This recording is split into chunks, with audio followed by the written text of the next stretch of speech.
Dan itu yang membuat aku tuh apa ya, Mas? Jujur aja sering banget aku merasa nggak ada gunanya aku hidup. Ya Allah.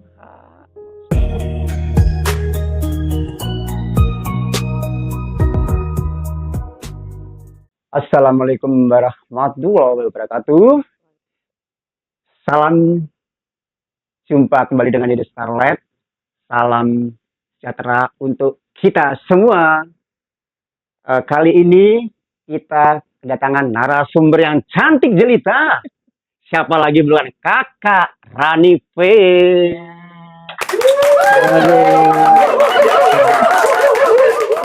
Kak Rani ini di samping pemain film, saya sudah tahu, ya kan?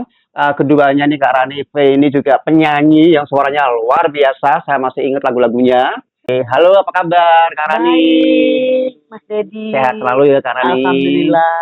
Iya.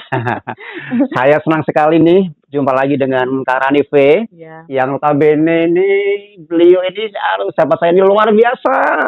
Orangnya asik untuk diajak ngobrol, sharing-sharing begitu. Jadi teman-teman kalau ada masalah-masalah selalu larinya ke Kak Rani. Gitu. Betul nggak Kak Rani? Iya. Iya. Banyakan begitu. Banyak begitu ya. Gini Kak Rani, Ya. sebelum kita kulik lebih dalam lagi, Kak Rani ini terjun ke dunia seni ini tahun berapa sih? Kalau terjun ke dunia seni itu Film dulu. kalau nyanyi dulu. Oh, nyanyi dulu ya? Dari nyanyi dulu tuh waktu masih remaja tuh. Masih remaja. Butuh duit buat sekolah. Mhm. Jadi ikut-ikutan nyanyi dangdut keliling di kampung-kampung. Seorang Rani V dangdut. Serius Kak? Ya, tapi dangdutnya karena waktu itu masih dangdut pop lah. Masih lagu-lagu lagu-lagu pandang bertemu pandang gitu lagunya Cica ya. Iya. Masalah itu. Itu tahun berapa tuh ya? Kan masih kecil kan? Iya. Sama itu masih kecil. Iya, masih kecil waktu itu. Iya. Jadi karena memang butuh duit buat jajan. Iya. Duit buat sekolah. Jadi ikutan tuh nyanyi. Ikutan nyanyi. Iya. Yang penting dapat uang jajan, uang sekolah lah. Itu awal karirnya di situ karir, ya. 12 tahun. 12 tahun ya. Terus kemudian Kak Rani bisa kulik lebih dalam lagi ya. Itu kalau untuk film itu tahun berapa Kak Rani? Film waktu SMP pun sebenarnya masih udah ikut-ikutan sebagai figuran. Semua begitulah. Ya, Dono Kasino awalnya itu ya. Kemudian KDI udah pernah ya? Pernah. DKI ya? DKI. Ya. Itu lupa saya sama Hidayah. Sama lupa ya saya. Tapi saya masih kecil kita, masih kecil kita. Ikut-ikutan gitu. Yang penting buat saya tuh dulu tuh bukan mau menjadi artisnya, yang penting saya dapat duitnya. Itu dapat duitnya yang penting. Dari kecil tuh berarti Kak Rani itu sudah mandiri di situ ya? Iya, betul. Oh gitu. Betul banget. Jadi, luar biasa sekali. Jadi dari kecil tuh saya nggak mikirin bahwa ini akan saya harus berkarya gitu. Enggak, pokoknya saya dapat duit. Gitu. Yang penting dapat duit. Buat jajan, buat sekolah. Buat sekolah ini. Oh gitu. Terus maaf nih ya, sedikit agak ini nih, menyinggung masalah keluarga nih ya. Kok tadi Kak Rani yang penting saya dapat duit buat jajan gini-gini. Emang orang tua? Jadi sejak kecil saya itu udah meninggal oleh mama saya. Sudah almarhum? Iya. Ya Allah. Tahun berapa tuh Kak Rani? Tahun berapa ya? Iya, jadi belum aku masih kecil loh. Iya, betul masih. Aku 75. Meninggalnya tahun berapa ya? Saya lupa deh. Aku lahir tahun 75 loh. Tahun 70. Masih kecil lah pokoknya. Pokoknya saya juga nggak ingat, saya juga nggak tahu gitu kan. Terus udah gitu. Mama dulu nggak ada atau gimana? Mama dulu. Nah, terus setelah itu papa saya tuh emang dulu ceritanya mungkin ganteng kali ya. Keren. Panahnya cantik begini. Gimana ya? Iya. Pastilah. Jadi papa saya itu blasteran Jawa sama Belanda. Oh. Kelihatan sih ya. Kelihatan sekali kok. Iya, kelihatan. Jadi hidungnya mancung tinggi gitu. Jadi di mana-mana istrinya banyak. Di mana-mana ada istrinya. Nah, itu yang menjadi ya. Jadi anak-anaknya saat itu ya kececer akhirnya gitu loh. Nah, saya di sini di Jakarta ini. Apa? Kececer? Iya. Masa? Di mana-mana anaknya gitu. Iya. Di sini ada gitu ya.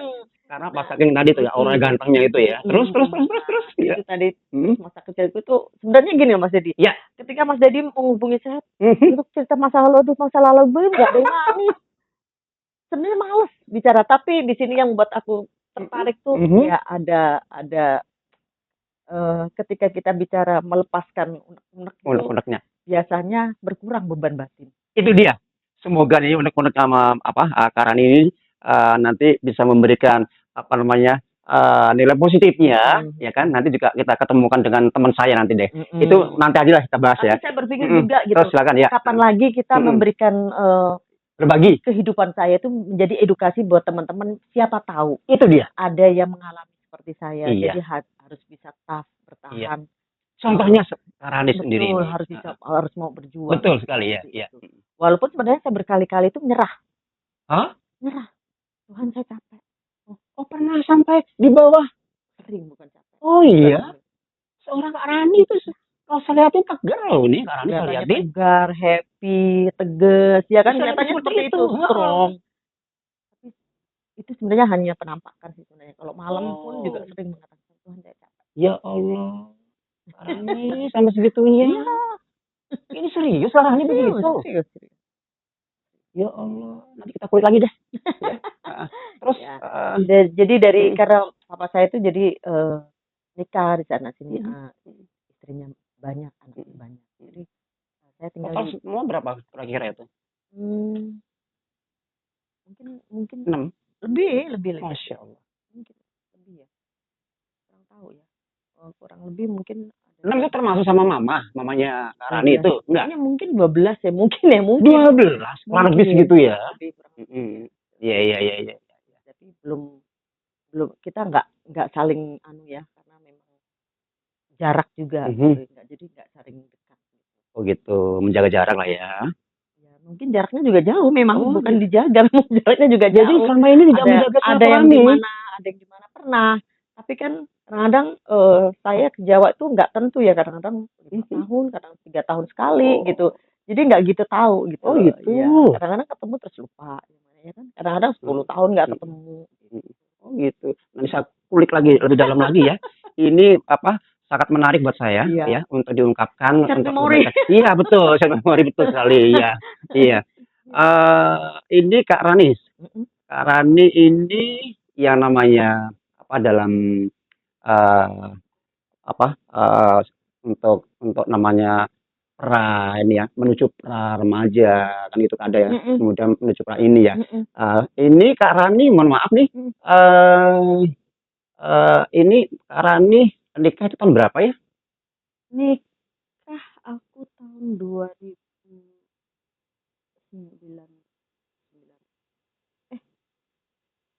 Jadi lupa ya. Kan ini dia. Ini saya cari nih, lupain ini. Kita kulik nanti nih ya. Justru ini saya kulik ini nanti nih. Ini kayaknya lihatnya ada sesuatu ini Kak Rani nih. Hah? Ayo. Iya. 98 ya. 98. Ya benar. 98. Pas Krismon dong. Krismon kan 98 Kak. Iya dong. Ya kan? Tapi kenapa Kak Rani lupa? Ayo. Karena memang banyak yang harus dilupakan gitu. ini dia. Iya. Oke. Jadi saya tuh makanya sampai detik ini kadang-kadang saya melakukan apa lupa gitu loh. Ya, karena terlalu banyak hal-hal yang buat saya itu harus dilupakan. Jadi kadang-kadang jadi yang baik pun ikut lupa deh. Pokoknya forgetted gitu ya. Iya benar. Aduh, saya ketawa. Iya betul. Terus gini Kak Rani ya. Kak Rani ini sebenarnya anak udah berapa? Anak 2. 2. Ya, kalau di sini sih sebenarnya saya masih gadis. Di sini masih gadis. Iya. Di sini masih gadis ya? Iya, karena kemana-mana selalu sendiri kan. Oh gitu iya. Jadi mau ditemenin nanti. Banyak Kak Rani, tenang aja. Kak Rani kan santai sekali. Pasti banyak lah nanti lah itu. Saya doain lah gitu. Pasti Kak Rani ini sebenarnya ini ya, masih kalau dibilang untuk karir dulu nih Kak Rani ya. Belum. Tadi belum selesai ya? Iya, belum selesai tadi kan belum selesai masalahnya. Lupa tuh kan. Tuh kan lupa lagi kan. Iya, coba karir dulu aja dulu. Jadi karier saya setelah itu saya nyanyi dari panggung ke panggung. Iya. Masih SMA pun juga nyanyi tuh, terus sempat jadi jadi dancer dulu. Sempat ada. Iya, sempat jadi dancer di Semarang, tapi masih sekolah. Jadi pas saking susahnya untuk mencari uang, jadi waktu libur kan kayak gini, libur panjang 1 bulan lebih Iya. gitu ya. Saya kerja iya. ikut jadi dancer saya Oh. ke Semarang. Itu salah satu diskotik. Tapi beda ya dancer dulu dengan dancer Oh iya beda sekarang dong. gitu loh. Iya. Ya, kalau dancer dulu bener-bener bagaimana kita bisa bener-bener disco gitu loh, ya kan? Bener-bener zaman dulu kan diskotik gitu zaman dulu Diskotik, teh ya. iya benar. Jadi kalau sekarang kan beda ya, go-go ya kalau sekarang Iya. pasti kayak gitu ya. Iya. Beda dari kostumnya juga beda. Iya. Itu nah terus setelah itu ya nyanyi dari panggung ke panggung. Nah dari situlah saya pas show di Bandung, waktu itu show di Bandung ketemu oleh sutradara yang namanya Mas Bambang WS. Saya pernah denger ya nama itu deh. Kan udah nggak asing itu Mas Bambang WS tuh. Iya. Dari KJ juga Iya, ya. iya dari KJ ya. Beliau pas lagi main ke Paramon apa Paragon ya? Paragon. Paramon apa Paragon? Paramon ya. Paramon. Iya. Ya itu. Terus ketemu ditawarin kamu nggak main jadi dancer. Jadi beliau nih sutradara. Oh, langsung ke ini. Iya. Ditawarkan waktu itu apa ya? Kabut Stromo. Bukan lupa juga dari judulnya gitu. Karena dulu kan juga nggak secanggih sekarang, jadi nggak ada di apa namanya di YouTube juga di ada. YouTube itu kan baru ini aja kan. Iya. Saya juga lupa gitu main gitu. Terus kemudian udah dari situ ketika saya senggang saya ikut main dari situ. Terus kemudian merambah lagi. Nah waktu itu saya pas nyanyinya juga walaupun saya waktu itu belum rekaman, tapi nyanyi untuk Job of Air-nya luar biasa, hampir seluruh Indonesia. Iya, percaya saya. Nah, di situ saya ibaratnya masih muda, punya duit banyak ceritanya. Nah, dari situlah saya juga akhirnya diajak bikin satu production house. Oh ya? Dulu yang namanya PT Ratrina Estetika Cinema. Nah, di situ ada Bambang Cak Roto, Arya Kusuma Dewa, itu pernah gabung di PH saya. Nah di situ saya juga sempat produksi film juga. Sang 5, kemudian Dasar Pelin Plan, kalau nggak salah itu RCTI itu, terus kemudian Gang Buntu. Salah satu bintangnya Parto juga, Parto ada di situ. Waktu itu masih ini ya, masih masing-masing. Jadi yang pelawak penyiar radio ya.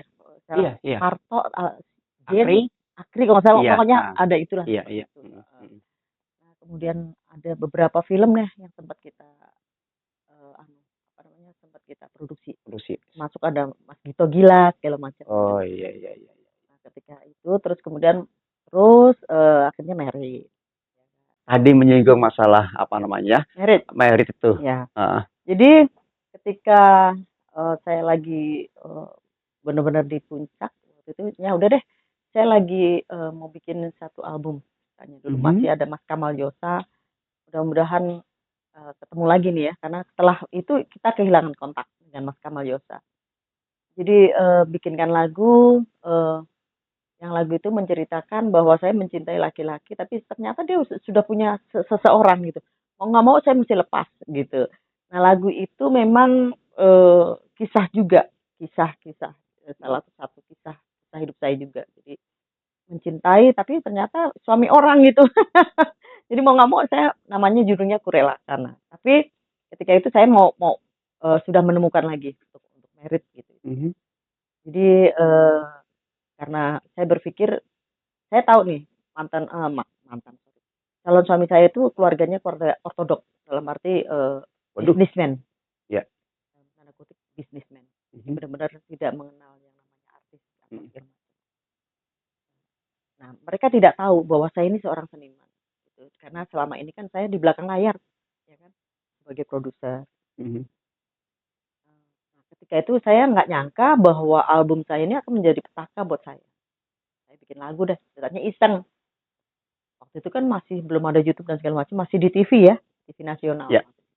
Ceritanya. Nah, masuklah saya punya lagu, aku relakan. Melihat tuh keluarganya. Keluarganya melihat langsung langsung rame. Wah, dicaplah saya tidak baik. Wah, artis itu tidak baik. Itu saya nggak setuju, Mbak. Terus Mbak, nanti kita kulik lebih ini lebih Nah, dalam dari lagi. situ. Iya.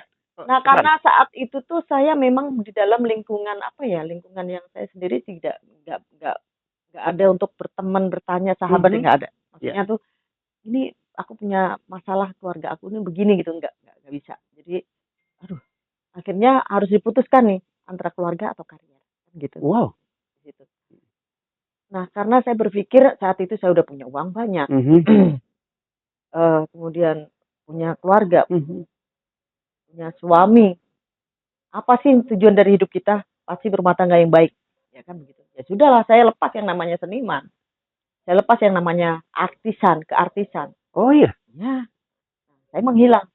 Padahal saat itu jadwal show saya udah untuk lagu Kurelakan itu udah padat. Kemudian di TV pun sudah ditayangkan semuanya. Waktu itu habis berapa ratus juta lah gitu saat itu ya untuk promo di TV-TV itu. Iya, iya.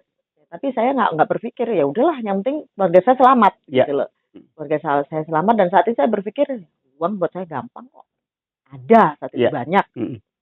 Jadi saya memilih keluarga. Benar-benar tuh saya tidak nyanyi, tidak benar-benar menghilang.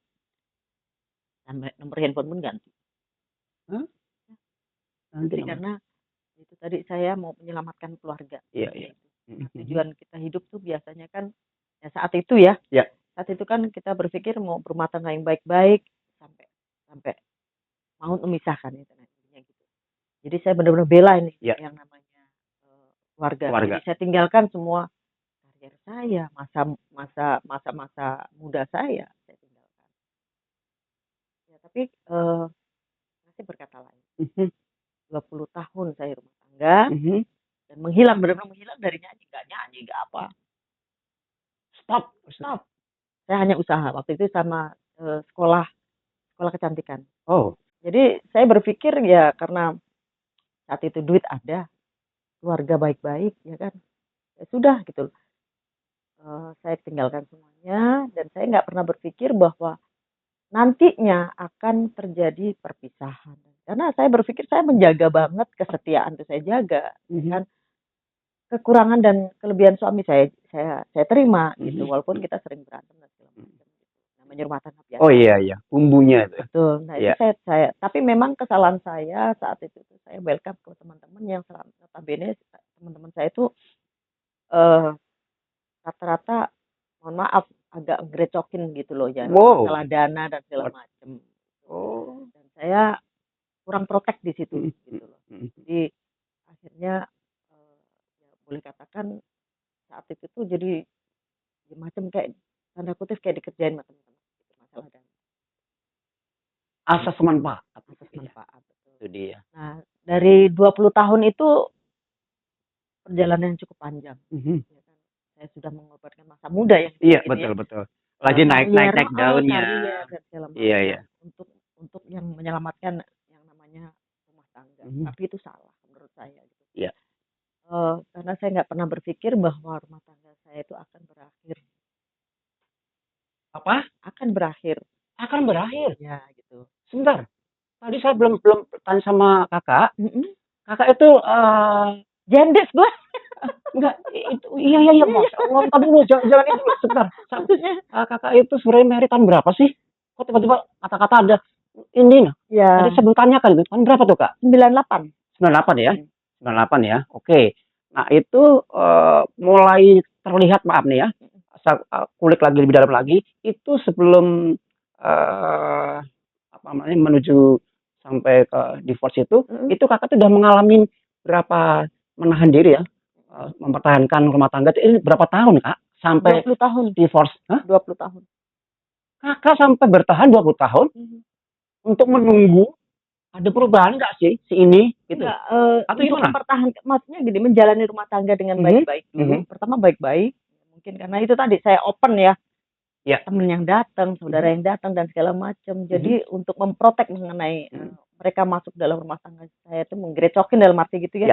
Ya kenapa saya katakan begitu? Memang itulah yang terjadi. Jadi eee, mengenai jadi biasalah mereka asas manfaat tadi Itu bahaya tuh. jadi masalah Hmm. gitu. Nah, makanya dari permasalahan yang datang itu cukup berat buat saya. Jadi untuk mempertahankan keluarga itu ternyata nggak mudah ya. Iya betul Nah, sekali. dari situ terus kemudian saya di tahun berapa ya 2016 cerai. 2016 kakak sudah Cerai. diproses tuh. Oh iya? Kenapa langsung diambil itu kak? Waktu Siapa itu duluan ini ceritanya nih? waktu itu Yang sudah nggak tahan nih? waktu itu sempet gini, sempet sempet juga kita pisah tapi saya keluar dari rumah sempet, karena Sampai segitunya ya kak? ya ketika sudah married dia tahu saya orangnya mandiri dan saya bisa bekerja, Oke. ya kan. Mhm. Cuma saat itu saya nggak berpikir bahwa orang rumah tangga itu seorang suami harus memberikan nafkah. Saya nggak nuntut itu. Wow. Dan selama pernikahan itu saya tidak pernah yang namanya dikasih uang dapur tuh nggak pernah ngerasain. Astagfirullahaladzim. Nggak pernah ngerasain itu. Nah itu loh makanya Ya kesalahan saya karena Allah. saya terlalu mandiri. Jeleknya saya dan kesalahan saya itu saya setelah saya kaji setelah perpisahan bego amat ya saya. Jadi orang terlalu bego, bodoh. Mana kewajiban hak yang harus diberikan suami kepada saya nggak pernah terima. Tapi saat itu saya diem. Masa dia maaf, masa seorang suami, Seorang ya kan, pengusaha. ya kan, pengusaha pula, Pengusaha. ya kan, kok itu kan wajib hukumnya Wajib. tanpa diminta sama istri itu ya memang ya harusnya sudah otomatis itu, Ya. walaupun kakak ini sudah siap semuanya gitu loh. Kok sampai setingkat itu ya kak ya? Ini gimana sih kak? Ceritanya, Nah, maaf nih ya. saat itu saya nggak berpikir karena saya punya uang. Iya. Saya bisa nyari jadi udahlah gitu. Yang penting dalam hati saya, Ya.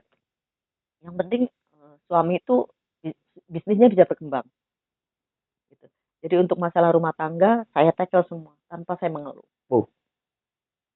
Luar biasa. Dan saat itu saya nggak ada satupun keluarga saya yang tahu, juga teman-teman saya. Oh iya? Nggak ada yang tahu. Sampai pada akhirnya oleng ya, ekonomi oleng gara-gara saya buka usaha hotel dan karaoke. Terus kemudian bangkrut. Bangkrutnya bukan karena manajemen tapi memang ada sistem yang membuat saya sebagai penyewa tempat itu harus berantakan lah intinya gitu, berantakan. Dari situlah terjadi, jadi semakin masalah itu semakin besar ya karena memang dia menuntut saya untuk tidak bekerja. Iya. Menuntut saya untuk di rumah. Saya waktu itu menjadi konsultan karaoke ada berapa tempat yang saya karena untuk menyambung ini ya Hidup. Karena saya orangnya terbiasa mandiri dan salah lagi karena saya tidak menuntut itu namanya nafkah. Iya. Terus setelah itu dia menuntut saya untuk berhenti kerja. Tapi saya pernah bercanda, ya nggak apa-apa sih saya juga udah capek bekerja. Tapi enak ya kalau saya bisa dapat uang belanja bulan. Pernah saya ngomong begitu. Terus reaksi dari ini sang mantan gimana nih? Waktu itu suami cuma senyum-senyum aja gitu. Senyum karena malu atau gimana? Saya nggak ngerti senyumnya apa begitu loh. Cuma saya berpikir ya lama-lama kan karena kebutuhan. Kemudian kan saya habis bangkrut nih ceritanya ya kan? Iya. Ya karena kebutuhan terus kemudian utang-utang yang harus saya bayar dan saya harus nutup hutang itu pinjam KTA waktu itu ada berapa KTA 5 atau 6 KTA nutup sana bayar sini sekali lubang tambal sulam ya. Tapi teman saya nggak tahu, taunya Rani itu kaya, tetap kaya, Rani itu rumahnya mewah dan segala macam gitu, tapi nggak tahu bahwa saya tuh sampai seperti itu di dalam rumah itu.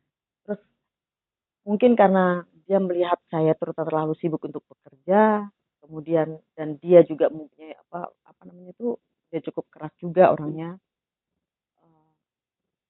Jadi dia tiba-tiba berubah juga jadi kasar.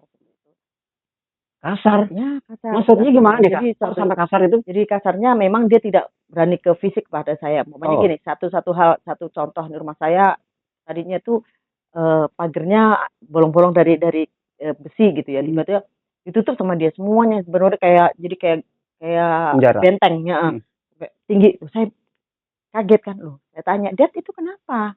Kok ditutup begitu matahari nggak masuk dong?" Kan saya tuh suka nanam-nanam tuh ya, matahari nggak masuk dong gitu.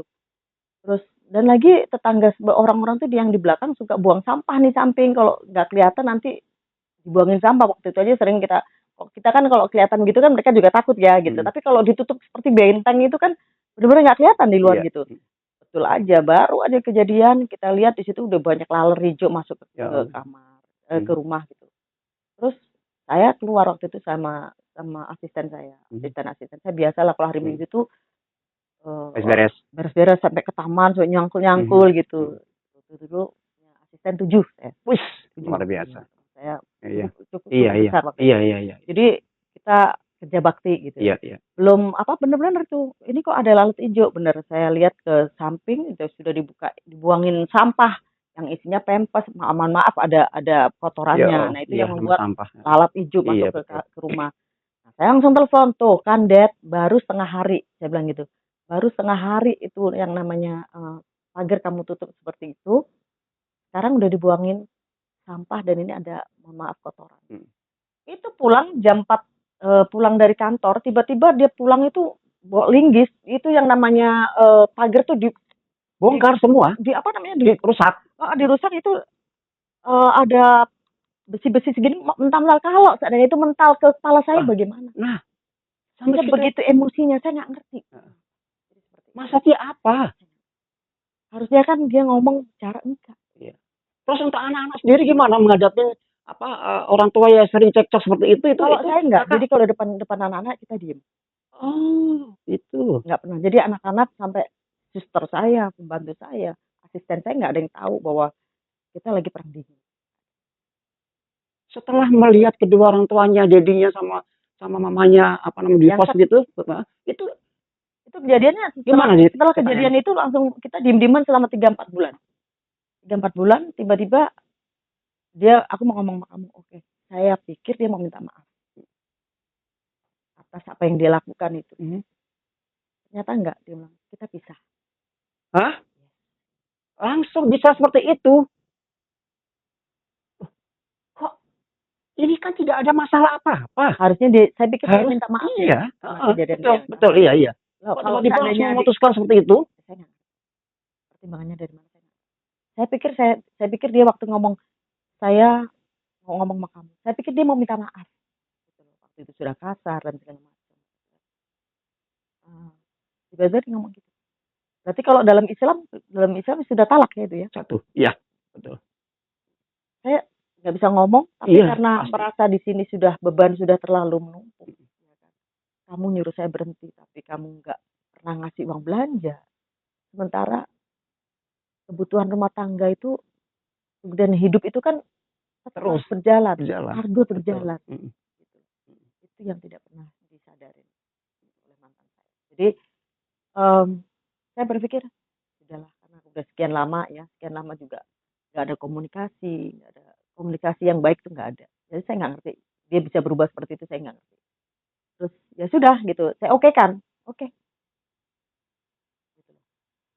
Kasih informasi nggak ke anak-anak saat itu? Saat mau ke pengadilan? Enggak. Tapi waktu itu saya sempat nulis surat ke dia, kamu jangan pergi. Karena saya tahu dia tidak pernah hidup susah. Kalau saya emang dari kecil susah kan. Hidup di luar juga, di jalanan pun juga sudah pernah kan gitu. Jadi saya mohon rumah ini jangan dijual. Ini rumah untuk kamu dan anak-anak. Terus itu sekarang maaf. Anak-anak sekarang sama siapa Mbak? Karani sama siapa Karani? Sama dedinya kan saya keluar dari rumah. Dedinya. Yo, diambil semua Karani. Dan kenapa Karani nggak nahan? Kan saya seperti itu. Jadi saya nggak mau melihat anak-anak susah. Jadi saya keluar dari rumah, nebeng di kos-kosan orang. 2 hari nginep sana. Iya. Saya kayak gelandangan lah intinya gitu. Tapi mereka nggak tahu. Dan saat saya keluar rumah juga uang saya hanya 2 juta. Seorang pengusaha, orang yang kaya kelihatannya. Ya ampun. sampai segitunya, Mbak. Ya, saya cuma Ya bawa ampun. mobil, itu pun pembelian saya sama alat-alat kerja, laptop gitu ya. Nah, saya numpang dari kos ke kos. Dari situ saya numpang di rumah teman saya cukup lama 4 bulan nggak salah. Sekarang udah almarhum juga teman saya. Mhm. Akhirnya dari situlah saya eh, apa namanya tetap menjalani proses perceraiannya. Yang lebih Mhm. menyakitkan tuh di dalam tuduhan pernikahan itu, Iya. perceraian itu, Mhm. dia menuduhkan bahwa semua, Heeh. jadi saat pacaran, saat Mhm. saya ada masalah, dia Mhm. membantu, apa semua dimasukkan di situ tuntutan gila. Wah, sampai segitunya. Masya Allah. Ini seorang laki-laki kok seperti itu ya? Terus sampai Hah? dia ngomong katanya, pokoknya Masya di dalam Allah. tuduhan itu bahwa saya menghabiskan hartanya dia. Masya Allah. Padahal saya selama nikah itu saya nggak pernah dikasih uang belanja ya. Terus saya ngomong di pengadilan tuh saya ngomong begini, saya tulis Iya, surat iya, iya, iya. sanggahan ya, Mhm. Mhm. karena itu pasti nantinya akan ke anak saya kan Betul. begitu. Iya. Terus saya berpikir tadinya baik-baik aja Mhm. ya Mhm. kan, Mhm. Mhm. tapi akhirnya terjadi seperti ini, jadi fight gitu ya. Iya, iya. Ya, tapi saya kalah lah untuk masalah anak ya, karena saya kan keluar dari rumah juga nggak Mhm. ada uang gitu loh. Iya, iya. Nah dari situ eh, saya cuma ngomong gini, eh, saya tanya, yang mulia, saya bilang, coba tanyakan pada yang bersangkutan. Mhm. Kalau saya menghabiskan hartanya dia yang sampai berapa, ada yang Mhm. apa namanya punya pabrik di Hong Kong lah, rumah Mhm. dia di Green Garden lah, tanah dia di, saya Wow. mana tahu dia Nggak jual. tahu. Saya hanya tahu dia itu waktu bisnis tidak baik-baik saja, gitu Mhm. loh. Mhm. Makanya saya tidak mau banyak menuntut kan Iya, begitu. betul, betul, betul. Nah, kalau untuk menjual dan segala macam itu kan saya nggak tahu. Betul, betul. Saya ngomong cuma bertanya sama yang sama hakimnya. Saya ngomong Ah. gini, yang mulia coba tanyakan kepada yang bersangkutan. Kalau saya menghabiskan hartanya dia, Mhm. coba tanyakan berapakah uang belanja yang diberikan kepada seorang istri setiap bulannya. Iya. Itu aja. Saya coba ditanyakan. Enggak. Dia geleng kepala. Nah, berarti saya ini tidak pernah terima loh selama pernikahan saya. Saya bilang gitu, tidak pernah terima uang belanja. Iya. Saya, Apalagi gajinya ya, nah, Mbak ya? Berapa? apalagi harta bendanya dia. Iya. Masya Bagaimana cara Allah. saya ngambilnya? Kan gitu. Sakit. Itu yang buat saya tuh, bukan saya tidak mau maafkan, ya sakit banget. Sampai sekarang tuh sakit banget gitu loh. Itu. Siang. Ya. Jadi dari situ Mas, jadi ya mohon maaf aja kalau Mhm. sampai detik ini saya sendiri gitu loh. Saya Mhm. menganggap dulu orang yang mencintai saya aja bisa berubah kayak gitu. Sampai tahan nafas saya. Apa yang membuat Mbak ini kakak ini sampai ini apa namanya kuat seperti ini? Hmm, Ini kan masalah berat sekali ya kalau saya bilang dari A sampai Z saya gila-gilanya dengerinnya, bagus. oh masya Gila aja Allah. bagus saya. Em, saya mencoba apa ya? Untuk saat ini saya mencoba ikhlas, Membuat kuat ya itu ya. Mhm. ikhlas, Mhm. kemudian Ikhlas. apa ya? eh, bahwa kalau saya mengakhiri hidup saya Mhm. sering sering merasa capek dan Ya saya Allah. Sampai segitunya, ya sampai di bawah titik. Ya ampun, Kak. apalagi ketika lebih menyakitkan lagi anak merit, Heeh. kita nggak boleh mendampingi. Ya Allah. Kakak. Ya, Kak. Kalau saya datang hanya sebagai tamu, itu Sebagai tamu aja, tidak diperkenalkan di atas panggung ini. Enggak. Pelaminan enggak. Ya saya Allah. memilih tidak hadir. Iya, iya, iya. Tidak hadir dan terus yang sekarang ini yang membuat saya masih bertahan jadi begini. Saya lahir sendiri Mhm. Mhm. dan mati pun akan sendiri, dan sekarang ini saya jalanin sendiri, betul-betul sendiri saya. Luar biasa ini. Dan Kakak terakhir kapan terakhir ketemu anak, Kak? waktu dia mau merit, dia Mau cuma merit. mau Tahun berapa izin tuh, Kak? 2 tahun yang lalu. Baru dong ya? Ya, Tahun yang lalu. Heeh. izin Heeh. dan kamu nggak menginginkan mami datang? Iya. Heeh. Dedi yang bilang. Diem. Dedi yang bilang bapaknya waktu Oh, itu. Dedi. Iya, iya, iya. Jadi Heeh. padahal saya udah kirim yang namanya banyak orang yang cerai, ya kan? Banyak orang yang cerai, terus anaknya merit, mereka baik-baik aja di atas. Iya. Kita nggak ngapa-ngapain kok gitu loh. Hanya Iya. memberikan dukungan pada anak untuk yang terakhir kalinya kan gitu. Dan itulah contoh orang tua yang tidak baik. Makanya ya saya berharap ya masih banyak orang yang cerai juga bisa membesarkan anak juga Anak, ya. sama-sama dengan baik-baik gitu. Dan itu yang membuat aku tuh apa ya, Mas? Jujur aja sering banget aku merasa nggak ada gunanya aku hidup.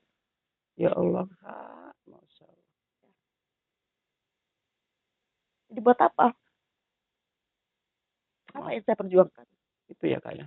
Tapi insya Allah, Kak ya, dengan adanya kakak ini kan ujian yang sangat berat kalau saya lihat kakak ini ya. Ini ujian banget buat kakak ini kan. Insya Allah kan nanti dengan ujian ini kakak bisa diberikan sama Allah kemudahan. Mungkin yang namanya anak itu tidak ada bekas anak, nggak ada. Kalau bekas suami, bekas istri iya. Nanti ini anak juga akan kembali lagi ke ini kok, ke maminya nanti kok. Saya yakin hal itu gitu loh.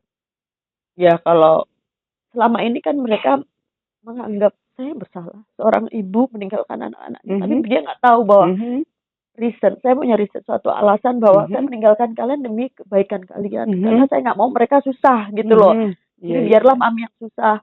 Saya pernah cerita sama yang besar, nggak begitu ceritanya gitu loh.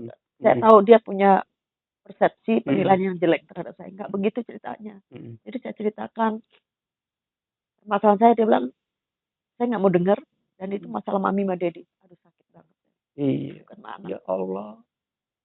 Jadi ya sekarang jadi yang ada ya saya sekarang berprinsip saya hidup ketika saya lahir sendiri, mati pun sendiri. Jadi saya Ya menganggap Allah. ya sudahlah gitu loh. Jadi kalau kemarin saya segitunya, ya teringat ke anak,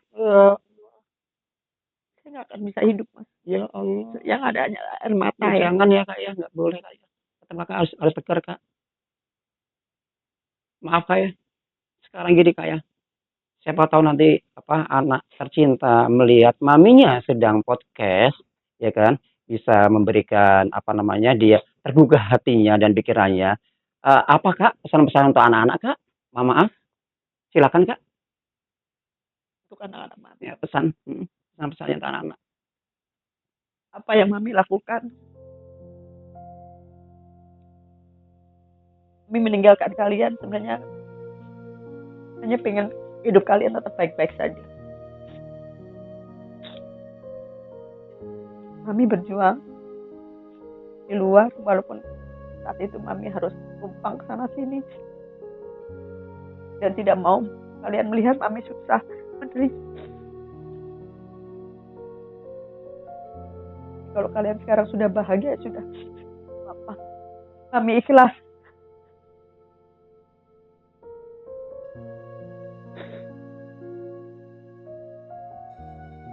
Suatu saat kita akan kembali. Dan saya bilang mana sampai mami duluan meninggal. Dan mami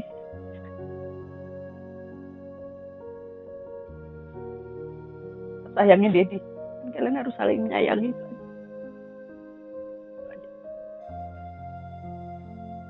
Cukup segitu Kak. Saya nggak berharap mereka masih bagaimana. Saya nggak. Iya. Buat saya itu harus ikhlas semuanya Mas. Iya. Harus tegar ya Kak. Jadi gini Kak, saya ambil kesimpulannya ya.